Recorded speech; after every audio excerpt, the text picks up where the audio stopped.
Hoje eu quero retomar, depois de alguns meses, a exposição da carta de Paulo, a primeira carta de Paulo aos irmãos de Corinto. E como já são alguns meses, é importante que nós relembremos um pouco do contexto. Há 2000 anos, Corinto era a maior cidade da Grécia. Era centro de cultura e comércio. Uma cidade litorânea e que era muito conhecida por ser promíscua. Então não é só isso, só no tempo que nós estamos vivendo que isso acontece, nós estamos vivendo dias da celebração da promiscuidade, que é essa festa do inferno que está acontecendo. Mas nós não somos privilegiados. Sempre houve isso. Mas também era uma cidade, por incrível que pareça, religiosa, politeísta, com pelo menos 12 templos.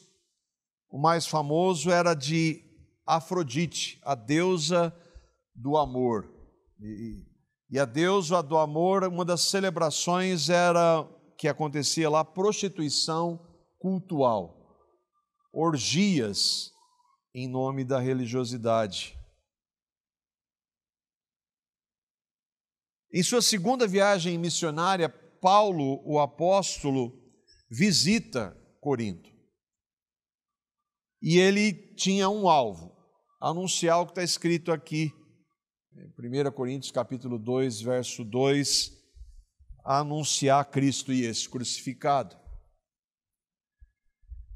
Esse era o alvo de Paulo, aliás, não só para Corinto, mas em qualquer lugar que ele estivesse. Como judeu, ele começa a pregar na sinagoga, um judeu agora convertido. Sempre que Paulo chegava a uma cidade, a porta de entrada para a pregação era nas sinagogas. E ali, nas sinagogas, havia, obviamente, judeus e também prosélitos, pessoas que estavam começando a ouvir da fé judaica. Ele prega o evangelho, por 1 ano e meio ele fica em Corinto, e pessoas creem no evangelho pela ação da pregação. 5 anos depois, isso por volta do ano 50, depois de Cristo, ele está em Éfeso e escreve a carta que nós estamos retomando. Paulo é o escritor, mas é o Espírito Santo o autor. Na carta ele vai tratar de várias questões, vários problemas. Era uma igreja, segundo o reverendo Augusto Nicodemos, uma igreja complicada, tinha vários erros, e aí a gente vê, mas foi plantada pelo apóstolo Paulo. Mas mesmo assim havia muitos erros, e Paulo então escreve essa carta para tratar de alguns desses erros, divisões, preferências pessoais por esse ou aquele líder, má compreensão a respeito da ressurreição. O texto que nós lemos da ceia todo mês está ali porque havia um erro na celebração da ceia, então Paulo corrige também. A importância da ajuda a cristãos, e Paulo fala muito no início, nós já vimos, contra a tão valorizada sabedoria do mundo. E o nosso tema, aí então nós estamos lá em 1 Coríntios, capítulo 4, e eu intitulei de administradores fiéis, ou dispenseiros, servos fiéis, que é o que Paulo vai tratar ali no início do capítulo. O subtítulo na revista atualizada é Pregadores Responsáveis a Deus. E a perícope é um pedaço do texto bíblico retirado para que a gente possa ter uma ideia de início, meio e fim, nós tentamos tirar para que a gente não perca o sentido. E, na realidade, ela trabalha dos versos 1 a 5, mas quando eu comecei a meditar e a ler, e aí eu acabei parando no verso 2. Então a gente só vai ler os versos 1 e 2 do capítulo 4 hoje. E aí vamos esperando no Senhor para que o Espírito nos capacite, nos dirija a entender e a aplicar aquilo que nós vamos ler. Então nós vamos abrir lá, você abra a sua Bíblia aí, e lembrei agora de abra a sua Bíblia, mas tinha um pastor Irving Lutzer, um homem de Deus que eu ouvia muito, ele falava assim, ele já não está mais pregando, ele foi pastor na igreja Memorial Moody em Chicago por 35, 40 anos, e hoje ele é um pastor jubilado. E aí ele fala assim, para vocês que não sabem, isso aqui é uma Bíblia, né? Porque a maioria usa isso daqui, nada ruim, né? Mas é aquela ideia, os mais antigos, eles gostam, sabe do quê? Do farfalhar das páginas. Então, farfalhar, né? Você não sabia dessa expressão, né? Aquele barulhinho da página, sabe? Virando para cá e para lá. Mas o importante é que você tenha a Bíblia em sua mão, não tem nada de errado em tê-la no celular, desde que você esteja... Nós temos pessoas verificando aqui se todos estão vendo a Bíblia mesmo ou vendo o WhatsApp. Tem alguém do seu lado, fique atento a respeito disso. 1 Coríntios capítulo 4, versos 1 e 2 diz assim: Assim, pois, importa que os homens nos considerem como servos de Cristo e dispenseiros dos mistérios de Deus. Ora, além disso, o que se requer dos despenseiros é que cada um deles seja encontrado fiel.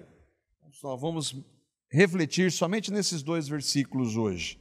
Claro, vamos citar outros, mas esses são o referencial. Versículo 1, ele diz assim: Assim, pois, importa que os homens nos considerem como servos de Cristo, que eu destaquei aí, e dispenseiros dos mistérios de Deus. Lembre, não havia, quando a Bíblia foi escrita, tanto o Antigo quanto o Novo Testamento, isso por mais de 40 escritores, num período aí entre 1.300 e 1.500 anos, entre o primeiro e o último livro, não havia capítulos e versículos. Capítulos e versículos foram colocados por volta de 1500, e a ideia era de facilitar, por isso que a gente fala capítulo e versículo, para você poder achar o texto. Nem sempre facilita, né? Porque às vezes faz divisões que o texto continua, mas às vezes tem um capítulo, acabou o assunto. Então às vezes a gente está, inclusive, lendo o texto bíblico, não, terminei ali o capítulo tal, mas ele continua. Mas só para a gente poder entender, essa divisão de capítulos e versículos, ela veio muito tempo depois, não há inspiração nisso. E por que eu estou dizendo isso? Porque Paulo está falando assim, pois, significa que ele está tratando de algo que ele tratou no capítulo 3, um pouco antes. E para nós, então, que ficamos alguns meses sem estudar a carta, a gente está voltando agora, então a gente tem que rever o que ele está querendo dizer, por que ele está falando assim, pois? E aí ele está contrapondo, esse é o intuito de Paulo, a valorização de homens. Por quê? Porque ele disse há pouco, isso ele fala no capítulo 2, ele fala no capítulo 3, que um dos erros lá em Corinto era assim, eu sou do Apolo, eu sou do Cefas, de Pedro, eu sou de Paulo, e alguns eu sou de Cristo. E o que era isso? Era divisão na igreja. Isso estava causando divisão, e era errado. Paulo está corrigindo isso. E aí ele vai dizer que o que importa é que os homens nos considerem como servos. O que ele quer dizer? Nós não somos nada. E ele diz isso claramente.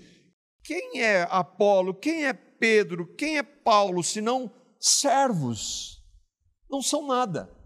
Mas nós tendemos, e na cultura daquela época, a valorização de pessoas, dos filósofos, dos pensadores, dos oradores, nós tendemos, e nós também tendemos isso mesmo tanto tempo depois, de valorizar, né? A gente fala, eu gosto do pastor tal, e nada de errado nisso. O problema é que o pastor tal, ele é um homem infalível, e o pastor tal, ele só é um homem de Deus se ele não é o centro, se o centro é Cristo. E aqui a gente já tem uma aplicação. Eu crio no Evangelho há mais ou menos 30 anos, e eu já tive a oportunidade, pela graça de Deus, de ler e ouvir homens de Deus que me edificaram e ainda me edificam. Mas como é fácil nós colocá-los em pedestais. E eu já tive, às vezes eu ouço alguns irmãos, e aí você tem a oportunidade de conviver um pouco com esses irmãos, você vai ver, sim, é um homem de Deus, usado por Deus, mas ele é falho. Ele tem as suas lutas, as suas fraquezas, ele precisa ser tratado pela graça que ele anuncia. E essa característica, às vezes, que nós temos, que Paulo, e é impressionante, né? Que Paulo chama isso de carnalidade. A ideia, não, eu sou daquele, eu sou do outro, isso é carnal, Paulo diz isso. Ele era um apóstolo, escolhido especialmente para anunciar o evangelho aos gentios, talvez o maior pregador do evangelho da história, mas aqui ele está dizendo, nós somos servos. Eu sou servo, eu não sou nada. Eu sou um dispenseiro, eu sou mordomo. E aí eu queria voltar um pouco com você lá no capítulo 3, os versos 5 a 7, que ele faz essa pergunta para que nós não façamos isso, né? Não comecemos a defender homens. O nosso alvo é Cristo. E ele diz assim, lá em 1 Coríntios capítulo 3, versos 5 a 7, ele diz assim, quem é Apolo? E quem é Paulo? Veja, ele se inclui. Servos por meio de quem crestes. E isso conforme, e é por isso eu destaquei, isso conforme o Senhor concedeu a cada um.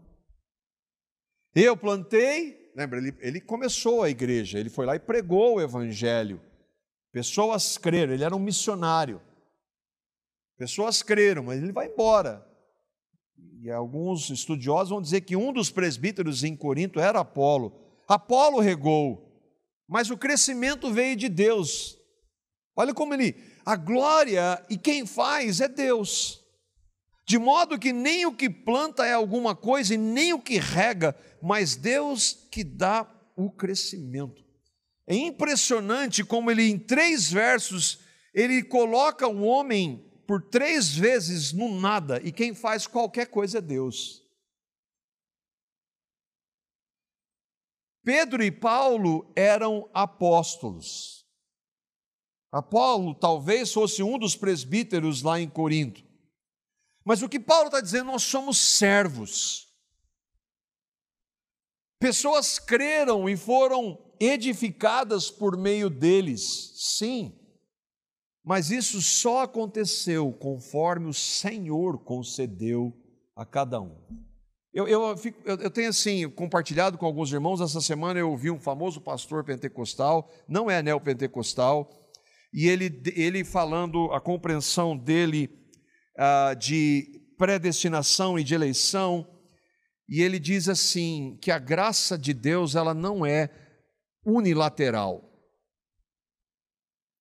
Ele fica meia hora para dizer que nós temos participação em alguma coisa, aquilo é revoltante. Mas o discurso, ele conhece muito a Bíblia, ele é uma metralhadora de textos bíblicos, mas a teologia dele está centrada no homem. E muita gente, não, eu ouço esse homem, eu ouço. Você não está entendendo que a teologia dele está centrada no homem. Ainda que fale da graça, que fale da sua fé, só a Bíblia. Não, é só a Bíblia, é centrada no homem. E olha só, nesse verso, o que o homem faz aqui? Se ele faz alguma coisa, é Deus fazendo.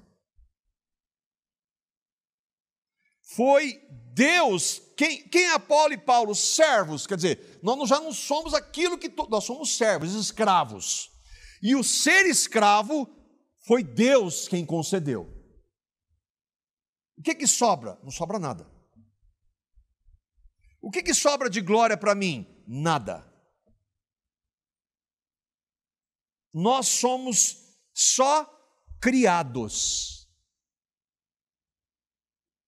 Nem o poder, eu espero que você entenda isso, nem o poder para servir é nosso. Nem o poder para servir é meu e seu. Nós vamos ver daqui a um tempo, Deus que eu sou apaixonado. O que você tem que não tenha recebido? E se você recebeu de Deus pela graça, por que você se gloria como se não tivesse recebido? Está em Corinto, ou na carta, a primeira carta de Paulo. Mas sempre há os que querem glória para si. E às vezes ela é sutil. E eu vi nessa pregação desse homem, como é sutil. Ele não está preocupado, não é que Deus não é justo, não é o amor, ele não está preocupado com isso, ele está preocupado na glória para o homem.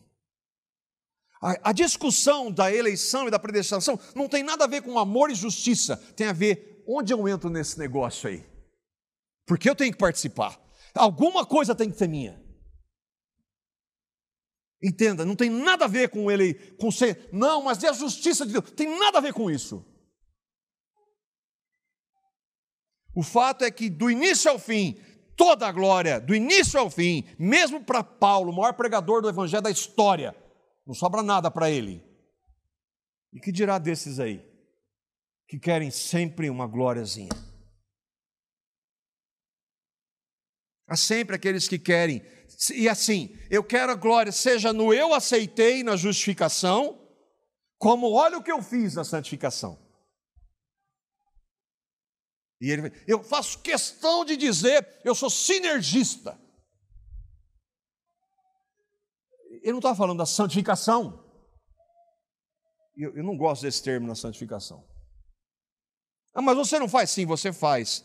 Você não diz, sim, você faz, mas quem produz? Para quem é a glória? Quando você faz, você bate no peito e diz, fui eu? Ou você vai dizer, foi o Senhor em sua graça e misericórdia?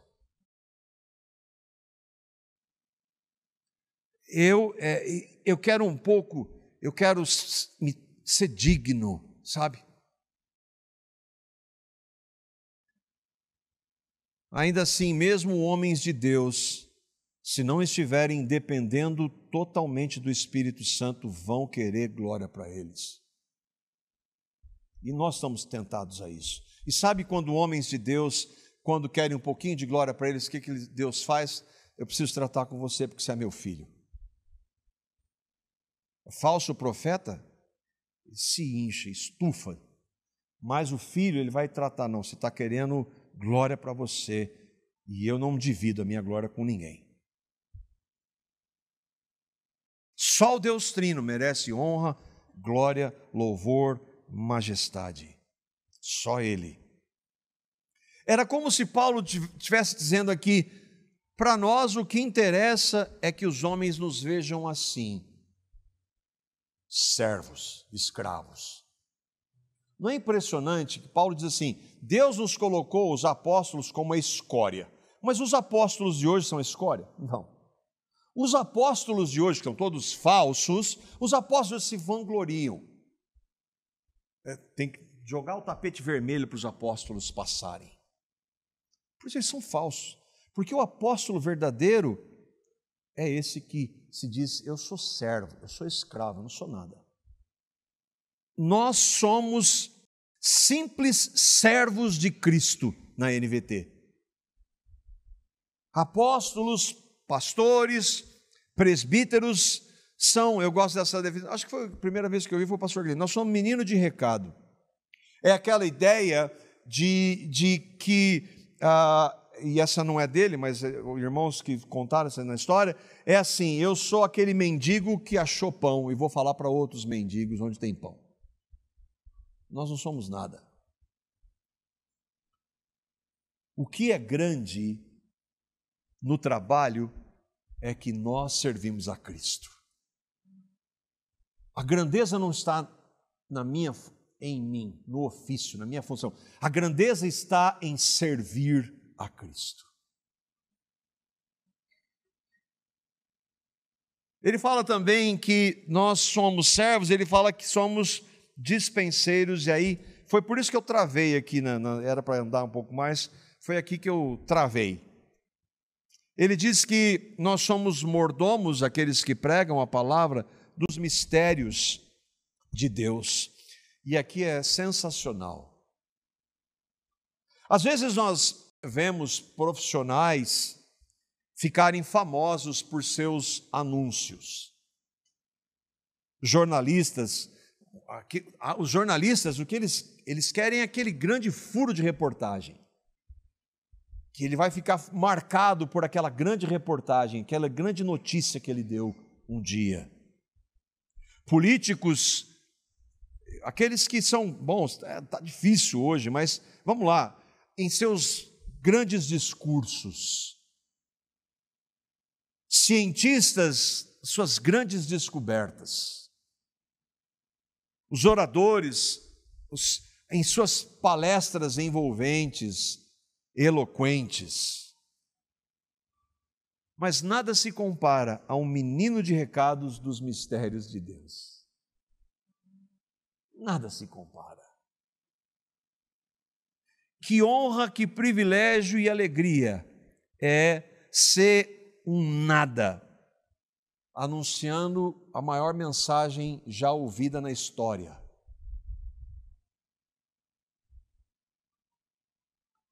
Que maravilha é proclamar o Evangelho, que é a história, a notícia, o discurso, a revelação mais fantástica do universo.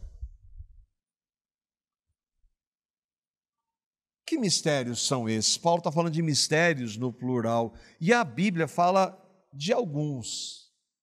Muitos dos mistérios que foram anunciados no Antigo Testamento, eles são revelados, daí a palavra mistério, são revelados no Novo Testamento. Mas qual é dentre os mistérios, e Paulo vai falar isso que me maravilhou, qual dentre os mistérios do Antigo Testamento, aliás, diante de existir tudo que foi revelado no Novo Testamento? Qual é, irmãos? O Evangelho. O Evangelho. Ouça o que Paulo tem a dizer, por exemplo, Romanos capítulo 16, verso 25. Eu estou falando aqui que eu só fiquei nos versos 1 e 2, poderia ter ido bem mais longe, dado muito mais conteúdo aqui, mas o nosso tempo é restrito. Nós poderíamos ver muitos outros textos que falam desse mistério fascinante. Paulo está escrevendo para os irmãos de Roma, no último, no resumo, ele está encerrando a carta, e ele está falando, e isso me fascina também, ele está falando para inúmeros irmãos e irmãs que Deus usou na vida dele, e que eu e vocês só sabemos que eles viram porque está lá o nome, nós não sabemos o que eles fizeram, nada. E aí então Paulo vai compartilhar com aqueles irmãos que não eram nada, a maravilha desse mistério que foi revelado para aqueles que creem. Romanos 16, 25, ele diz assim: ora, aquele que é poderoso para vos confirmar, segundo o meu evangelho e a pregação de Jesus Cristo, conforme a revelação do mistério guardado em silêncio nos tempos eternos. Que mistério é esse? O evangelho, que vocês, irmãos, lembra, ele está falando para a igreja. Ele escreveu a carta, ele está falando isso no fim da carta para a igreja, lá a igreja em Roma. Vocês, irmãos, irmãos e irmãs, isso é maravilhoso. Esse mistério que foi guardado em silêncio em tempos eternos foi nos revelado. Que mistério, Paulo? O Evangelho que eu e vocês cremos. Que nós cremos agora em Cristo por meio da pregação. Esse mistério. Quantas vezes nós não valorizamos o conhecimento? Eu gosto às vezes de ouvir alguém um homem que ele tem é um bom orador, que fala muito bem, que se expressa, que tem um vocabulário vasto. É legal ouvir, né? Mas quantas vezes a gente não valoriza esse conhecimento, a inteligência, o academicismo, o desenvolvimento humano? Mas isso sem Cristo é nada. E Deus e Paulo não dão a mínima para isso. Foi quando nós tratamos a última mensagem, a sabedoria de Deus e a sabedoria do mundo. E que Paulo diz assim, e Paulo era um privilegiado intelectualmente. O que vale isso? Nada perto desse mistério, perto do Evangelho. Olha o que ele diz lá em 1 Coríntios, capítulo 2, versos 6 a 8. Nós já tratamos, lembrando desse texto, versos 6 a 8, ele diz: expomos sabedoria entre os experimentados, não, porém, a sabedoria deste mundo, nem a dos poderosos desta época. Lembra que ele diz que Deus não escolheu mentes poderosos desse mundo aqui, Ele escolheu as coisas vis. Isso, é claro, faz parte da soberania de Deus, mas por quê? Para que não sobre nada para o homem, para mostrar que essas coisas não são nada perto do Evangelho. Nem a dos poderosos dessa época, que o que é isso aí tudo, né? Sabedoria que a gente fala, se reduzem a nada. Se reduzem a nada. O que vai ficar disso? Nada. Mas falamos da sabedoria de Deus em mistério.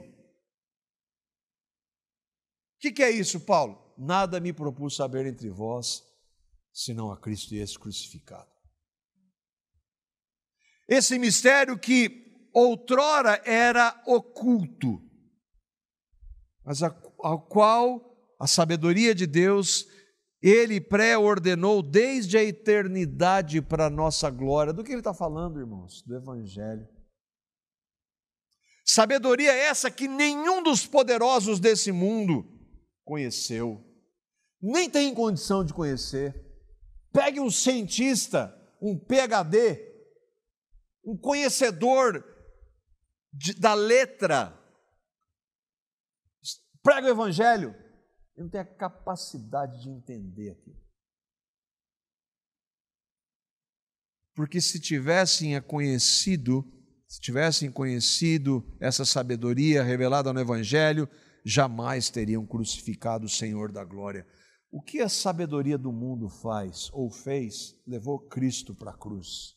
Sim, debaixo do plano soberano, dos decretos de Deus, mas eles levaram a Cristo porque o rejeitaram, levaram a Cristo para a cruz. Lá para os irmãos de Éfeso, capítulo 3 de Efésios, versos 8 a 9, Paulo também vai falar deste mistério. Lembra, nós estamos pincelando o que é, nós somos dispenseiros desse mistério, dos mistérios. Qual é o mistério mais maravilhoso? Nós estamos vendo o Evangelho. Efésios 3, versos 8 e 9, ele diz, olha como ele se engrandecia, né? A mim, o menor de todos os santos, me foi dada esta graça de pregar aos gentios o evangelho das insondáveis riquezas de Cristo. Insondáveis. O que significa isso? Que nós vamos passar, se você crer no evangelho, nós vamos passar a eternidade conhecendo as insondáveis riquezas de Cristo. E manifestar qual seja a dispensação do mistério. Que mistério que ele está falando? Desde os séculos oculto em Deus, que criou todas as coisas. Qual é esse mistério? Desde os séculos oculto em Deus, o evangelho das insondáveis riquezas de Cristo. Do que esses textos falam, irmãos? Do evangelho. Qual é a nossa mensagem? O evangelho. Sim, nós não temos que ensinar várias práticas, ensinos e mandamentos da Escritura, é claro que sim, mas centrado no evangelho. De acordo com o evangelho, tendo como fundamento o evangelho. Para Timóteo, um pastor, capítulo 3 de 1 Timóteo, verso 16, ele também vai falar desse mistério. Você entende que se você creu no evangelho, ainda que nós não conseguimos compreender, nós nunca vamos conseguir compreender a magnitude do evangelho, esse mistério, se você crer, foi revelado para você. Isso é demais, irmãos. Isso deveria nos trazer alegria, contentamento constante. E aí nós ficamos nos apegando às coisas aqui e ali, coisas que a gente faz para Deus, e nós deveríamos nos maravilhar de fazer parte deste mistério estabelecido por Deus antes da fundação do mundo, como nós falamos recentemente, que o centro desse universo é o evangelho. Olha o que ele diz para Timóteo: evidentemente, grande é o mistério da piedade. Qual é o mistério da piedade, Paulo?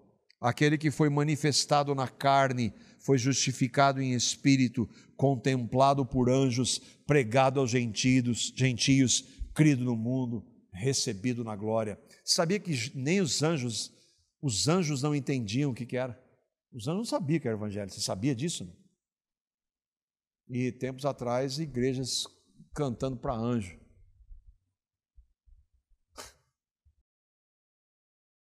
Os anjos querem anelar isso. O mistério da piedade é o Deus que se fez homem para salvar pecadores. Esse é o maior de todos os mistérios. Que mistério é esse? O Evangelho. O Evangelho. O que é o Evangelho? A Bíblia diz que Deus criou esse universo de maneira perfeita. Criou, e tudo que ele havia criado era muito bom. Gênesis 1:31. Por quê? Porque ele é assim, ele é bom. Mas um dia o homem que ele criou assim, que tinha tudo, tinha comunhão com ele, estava numa realidade sem dor, sem pecado, sem sofrimento, sem nada de mal, esse homem quis ser como Deus, e ele pecou contra Deus. E naquele momento, naquele pecado cometido por um homem, por aquele homem e aquela mulher, Adão e Eva, o pecado entra na raça humana e entra na nossa realidade, no nosso planeta, para afetar tudo, tudo. Tudo que é de ruim, de mal hoje, tem como causa o pecado. E afetou todos nós. Nós somos filhos de Adão e Eva. E nesse estado nós não podemos agradar a Deus, não há ninguém que busque a Deus, não há ninguém que tema a Deus. Todos nós nascemos em pecado, amamos o pecado. Entenda, ninguém quer a Deus. Mas esse monte de religião, não, nenhum deles quer a Deus. E iríamos todos para o inferno rejeitando Deus que nos criou. Mas Deus amou pecadores. E Ele amou de tal forma que Ele deu o seu Filho para morrer em uma cruz. Ele, o seu Filho, Deus encarnado, sem nunca ter pecado, porque Deus exige perfeição, morre na cruz por pecadores como eu e como você. E todos aqueles que recebem a Cristo, crendo no que Ele fez, naquela obra de morte e ressurreição, quando Ele morreu por nós, no seu sangue, Ele derramou o seu sangue para nos purificar, e na sua ressurreição nos deu uma nova vida, e que Ele nos fez morrer, nós cantamos aqui há pouco, que foi com Ele crucificado o nosso velho homem. Todos aqueles que creem nessa verdade recebem uma nova vida. Aliás, recebem uma nova vida para poder crer nessa verdade. Essa é a maior maravilha do universo. E é a maior maravilha que pode acontecer na minha e na sua vida. Você crê no Evangelho.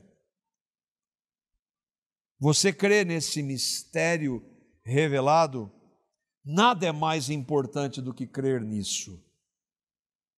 Nada. Isso não é discurso, não é uma hipérbole. Nada é mais importante do que você crer no Evangelho. O mundo, as pessoas do mundo, elas buscam sentido para as suas vidas, já que elas não buscam a Deus, elas não querem a Deus, mas elas foram como Agostinho disse que nós somos criados com o vazio que só Deus pode preencher. Como não busca a Deus, vai buscar sentido em alguma coisa. E aí isso pode ser casamento, filhos, família, educação, intelectualidade, dinheiro, saúde, poder, prazer, lazer, status, fama, beleza. Pode procurar em tudo isso. E infelizmente, muitos dos que professam a Cristo também procuram isso. Agora, você já ouviu ou conhece alguém que tenha ou teve tudo isso? Tudo? Não, nunca existiu. Alguns tiveram muitas dessas coisas e algumas delas são lícitas e são boas. Mas nunca ninguém teve tudo isso. Agora, admita o impossível, que já houve um ser humano que tenha ou tivesse tudo isso. Ele tinha um casamento maravilhoso, filhos maravilhosos, família maravilhosa, ele tinha educação, era um intelectual, ele tinha dinheiro, poder, status, fama, prazer, beleza, tudo. Mas sabe o que vai acontecer com essa pessoa um dia? Pasmem, ela vai morrer. E se ela morrer com tudo isso e sem o mistério do Evangelho, ela vai para o inferno. Então, o que é mais maravilhoso do que o Evangelho que pode tirar uma pessoa que não tenha nada disso do inferno?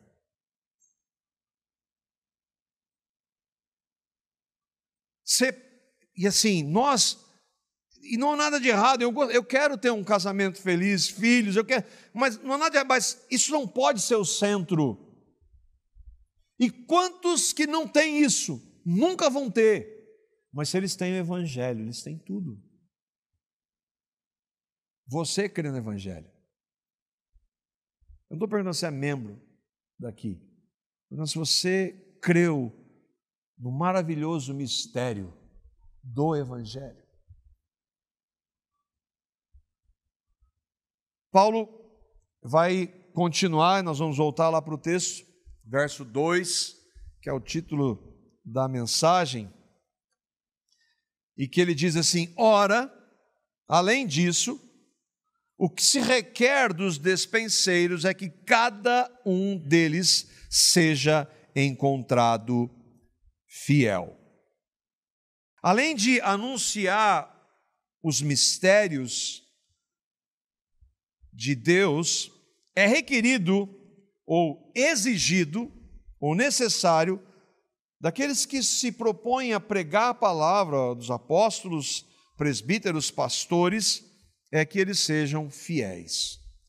E o que é ser fiel? É não negociar aquilo que você professa como verdade. Não negociar, e no nosso contexto, a palavra de Deus, as verdades da palavra de Deus, o Evangelho, não negociar. é não trair a pessoa com quem ou por quem você foi salvo. O alvo de Paulo aqui, ele está falando de pregadores. Na época dele eram os apóstolos e os presbíteros das igrejas locais. Hoje, como não há mais apóstolos, ele se refere aos presbíteros. E para nós aqui do presbitério, sempre bom lembrar a responsabilidade, o tamanho da responsabilidade. É necessário fidelidade. O irmão John Gill, comentando sobre isso, ele disse assim: um ministro é fiel, um servo é fiel, um dispenseiro é fiel, quando prega o puro evangelho de Cristo, sem quaisquer misturas humanas, doutrinas e invenções dos homens. Ele é fiel declarando todo o conselho de Deus, não escondendo nada que possa ser benéfico para as almas. Quando ele procura não agradar os homens, mas a Deus, e não a sua própria glória e o aplauso dos homens, mas a honra de Cristo e o bem das almas. Isso é ser fiel. E eu queria ver com vocês 5 aplicações disso que nós estamos meditando, e vamos ver aqui do que é essa fidelidade a Cristo e a esse maravilhoso evangelho. O que é ser um dispenseiro fiel, um ministro fiel? O primeiro ponto é um pastor fiel, um pastor, um presbítero, primeiro que ele não é perfeito, né? E essa ressalva é importante. Os irmãos que convivem com o presbitério aqui já devem ter percebido isso há algum tempo. Não se trata de justificativa para pecar. Ah, não, eu sou assim, eu sou falho. Não, meu irmão, está falando assim, você pecou, que você errou, você precisa... Não, eu sou falho. E aí, assim, coloca na conta da graça sem a responsabilidade. Não é isso. Não é justificativa para pecar, mas é o reconhecimento da nossa limitação. Tipo como Paulo fez, como Paulo escreve. É claro que se um presbítero fiel pecar, ele, por ser fiel, o que ele vai fazer? Ele vai se arrepender. Se ele for fiel, ele vai se arrepender. A fidelidade dele não está na impecabilidade dele, mas está em, se ele pecar, ele se arrepende dos seus pecados diante de Deus, e é claro que se envolver outras pessoas diante das pessoas. Paulo, ainda que não tivesse sido um presbítero, ele não usa essa expressão no seu ministério, Pedro e João usam. Então, ainda que Paulo não fosse, Pedro e João se denominam presbíteros. Mas Paulo, enquanto ele ficava nas cidades onde pregava, pastoreava, ele mesmo diz que não era perfeito. Sim, ele não era um presbítero de uma igreja local, mas enquanto ele estava lá, ele estava pastoreando. Só que esse apóstolo Paulo, o grande apóstolo Paulo, ele mesmo disse que não era perfeito. Ele teve companheiros que o abandonaram. Pô, mas você não deveria saber quem é? Alguns vão cobrar isso. Ou ele teve desavenças, lembra, com o irmão João Marcos? E se você ver o contexto ali, não há razão para aquilo que está acontecendo. Era o apóstolo Paulo. Ele reconheceu que ele era, dos pecadores, ele era o principal. Ele era, estou falando agora, mas quando ele escreve, ele falou, eu sou.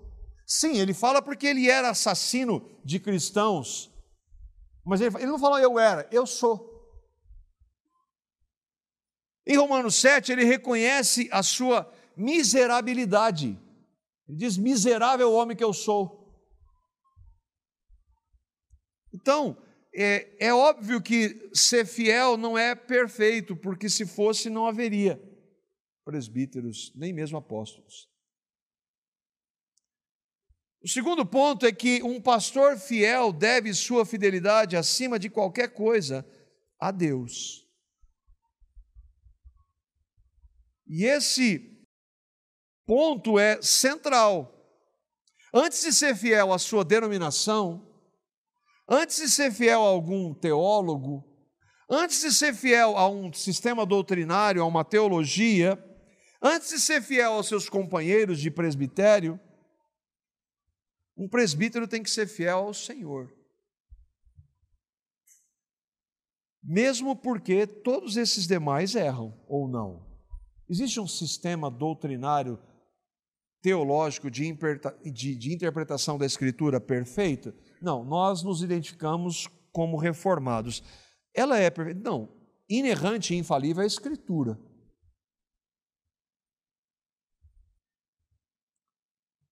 Eu posso me identificar com um irmão, um sistema teológico, uma denominação, mas eles não são infalíveis. O Senhor é. E na história, nós já vimos muitos de denominações, e não estou nem falando das heréticas de hoje aí, né? Eu estou falando historicamente, denominações que eram bíblicas, muitas delas se venderam, abandonaram, apostataram. Dentro, inclusive, pensando em batistas, presbiterianos, é só olhar para a história. Dá uma olhada na Europa, nos Estados Unidos, para você ver. Então, a fidelidade do presbítero é a Deus, primeiro. É claro que nós precisamos de referência. Ninguém inventou a roda, não, só eu que defino tudo. Não, nós temos esse referência, e nós como comunidade temos isso, mas a nossa dependência e fidelidade deve ser primeiro ao Senhor. Se eu começar a falar bobagem aqui, outros presbíteros usar, não, mas é porque é o pastor Marco, eu vou, não, você larga e vai embora. A razão central é o Senhor em qualquer nível. Terceiro, um pastor fiel ensina a Bíblia centrada no Evangelho. Porque citar a Bíblia, todo evangélico cita. Eu, por exemplo, estava falando desse pastor. Ele citou um monte de texto bíblico, tudo centrado no homem. Escancarado, não escancarado não, bem sutil. Mas ele está tudo centrado no homem, bonitinho. Se você não se atentar, você compra o discurso. É centrado no Evangelho, qual? No único. Qual é o único? O da graça de Deus. E esse ponto ele é inegociável, porque ele é indivisível do primeiro. Um pastor fiel deve sua fidelidade acima de tudo a Deus. O segundo, como é que eu vou ser fiel a Deus? Por meio da palavra. E hoje há pastores de denominações ditas tradicionais, e eles estão dizendo, não, a Bíblia precisa ser revista, não é bem assim. Não, mas espera aí, ou é ou não é. Um pastor fiel é fiel às Escrituras centradas no Evangelho. Tudo que nós podemos saber e conhecer a respeito de Deus está nas Escrituras. Um pastor que não é fiel à Escritura, que diz que é fiel a Deus, ele é fiel a um falso Deus, não ao Deus verdadeiro. E há muitos assim hoje. Olha o que Paulo vai dizer lá em Atos capítulo 20, os versos 17, os versos 26 a 27. E aqui para nós entendermos como isso é importante, Paulo ele está em Mileto, chama os presbíteros da cidade de Éfeso, é a última vez que ele vai encontrar aqueles presbíteros lá. Aí ele vai falar bastante coisa assim, né, de confissão positiva, que vai dar tudo certo no final, que eles estavam começando um novo ano, tinham, né, os 12 meses de vitória que eles iam ter. Não, ele vai fazer uma exortação aqui que é impressionante, que ele está falando assim, eu estou livre do sangue de vocês. Não é porque eles ficassem com medo, mas assim, vocês são responsáveis, vocês vão pregar. E olha o que ele diz lá para os presbíteros, ele diz assim, de Mileto, Paulo, né, mandou a Éfeso chamar os presbíteros da igreja. E aí então tem várias recomendações, e aí no verso 26 ele diz assim, portanto, eu vos protesto no dia de hoje, que eu estou limpo do sangue de todos, e todos vocês presbíteros aí de Éfeso, porque eu jamais deixei de vos anunciar todo o conselho de Deus. O que ele está dizendo? Se vocês abandonarem a Escritura, começarem a pregar um monte de bobagem, não centrar no Evangelho, vocês estão diante de Deus, não diante de mim. Isso, mas o louco, que dureza, não, isso chama, sabe o que chama isso aqui? Amor. Amor. O segundo exemplo da importância da Escritura, nós estamos vendo a importância da fidelidade à Escritura, é o que ele disse para o pastor Timóteo, capítulo 4 de 2 Timóteo,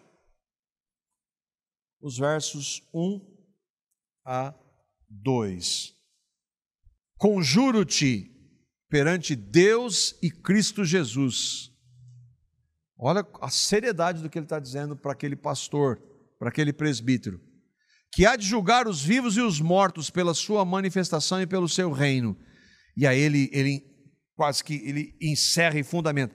Timóteo, faz o seguinte, prega a palavra. Prega a palavra. Não negocia a palavra. Você tem uma mensagem, a palavra.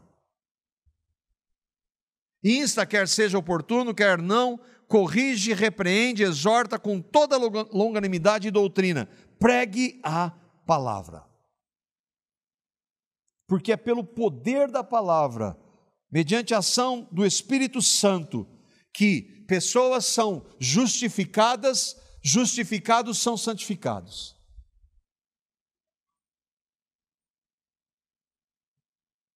Nós, então, precisamos, e a igreja, a comunidade, precisa verificar atentamente se o presbitério está sendo fiel.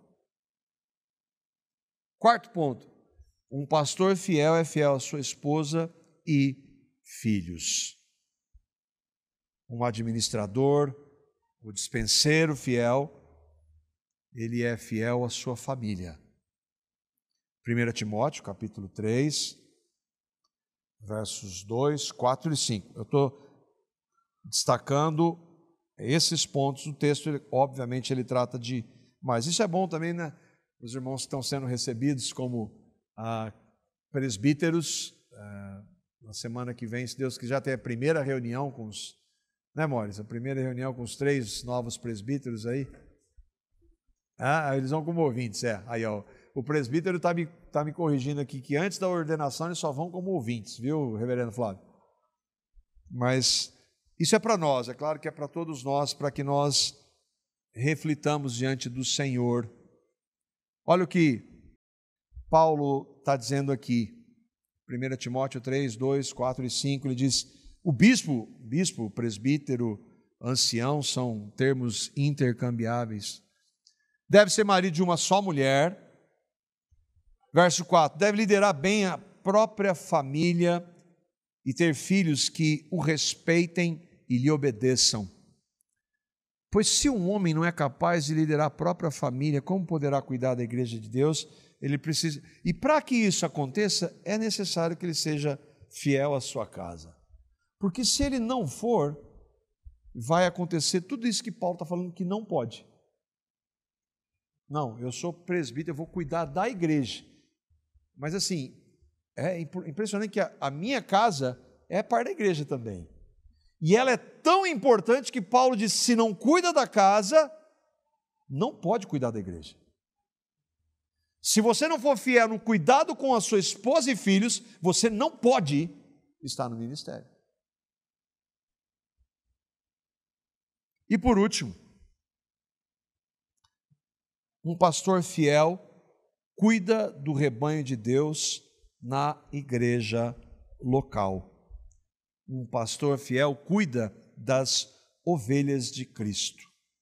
E aí eu coloquei na igreja local, porque hoje nós temos, e eu não estou dizendo que isso, em alguns casos é ruim, o fato de termos as mídias, o acesso e de ouvirmos hoje, e graças a Deus por isso, de termos acesso a ouvir homens de Deus, que nós admiramos, citamos, mas esses homens nós não temos contato com eles, não são presbíteros da igreja local, nós somos edificados sim, mas nós não temos relacionamento com eles, ainda que irmãos em Cristo.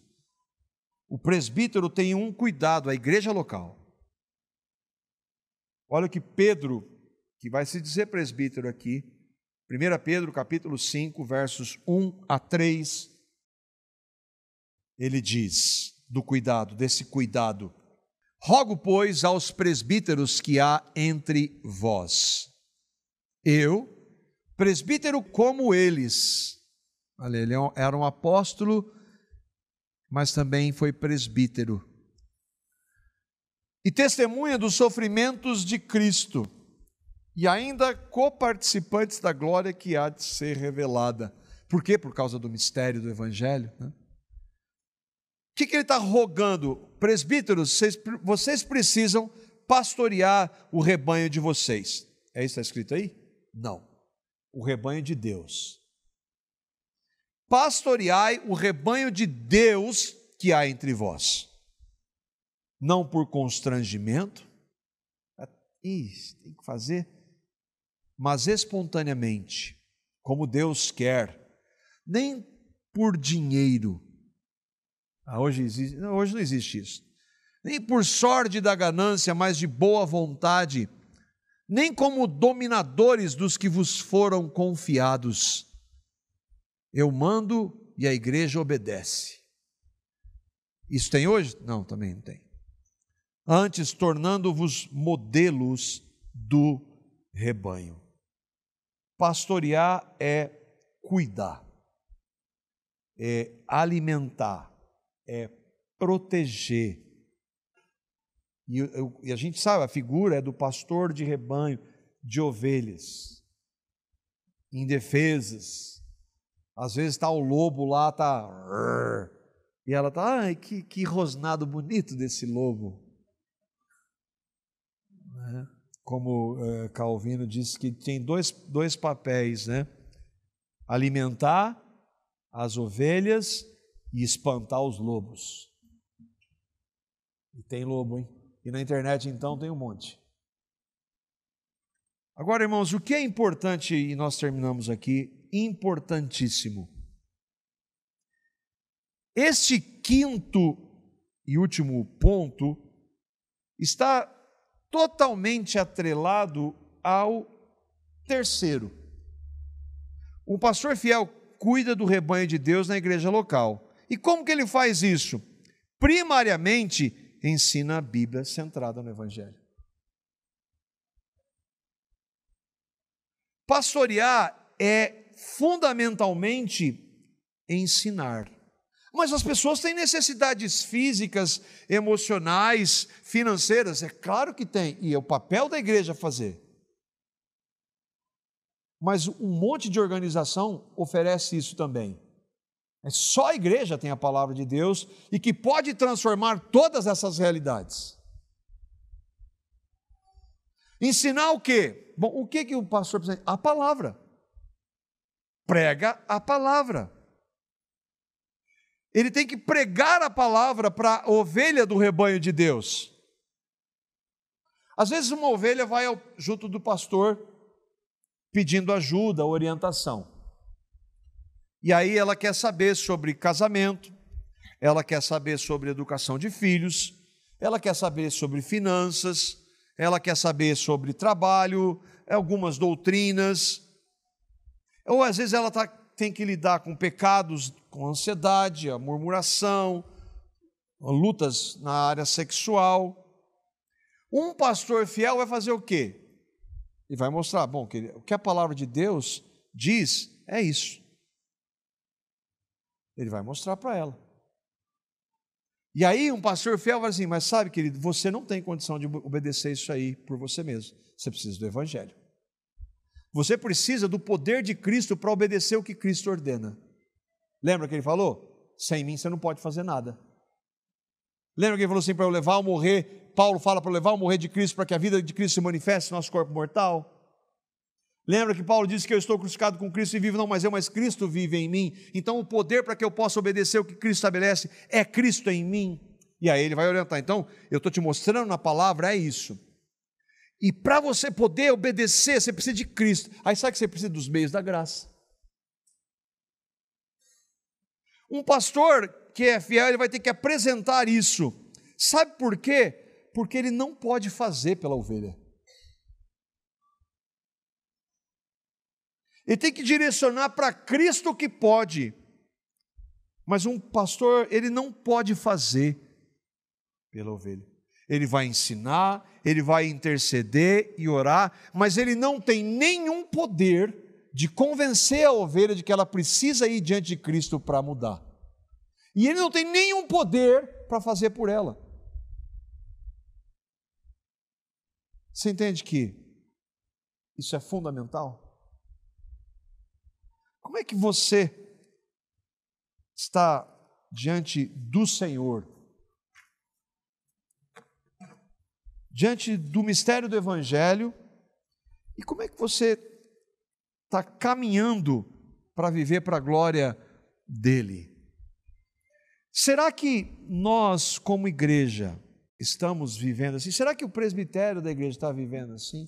E aí é importante para que cada um de vocês, que são membros aqui, nos ajudem pela graça de Deus, para que Ele, no fim, seja honrado e glorificado.